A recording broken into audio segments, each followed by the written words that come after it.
Hey guys, it's Jazz here.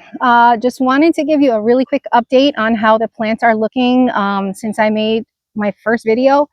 It's been 2 weeks since then, and you can see the complete change that this plant has done and the growth that it has had within the 2 weeks from just doing the proper feeding on the plant. If you just look at the leaf color itself, I remember in the first video I showed you the one, it's called How to Tell a Healthy Plant from a Not So Healthy Plant.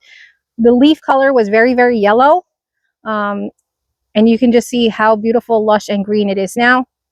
And it's actually catching up to the one that I had planted first. And it's starting to mound on this side.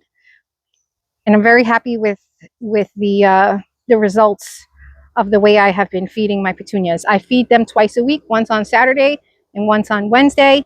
I have just made another video, which should be coming out if it has not come out yet already, on how I fertilize my plants. But with 2 weeks, the growth on this plant is absolutely amazing. And I would watch that video for more information on how I get my plants to grow so quickly and grow so well. I hope you enjoy it. Happy gardening.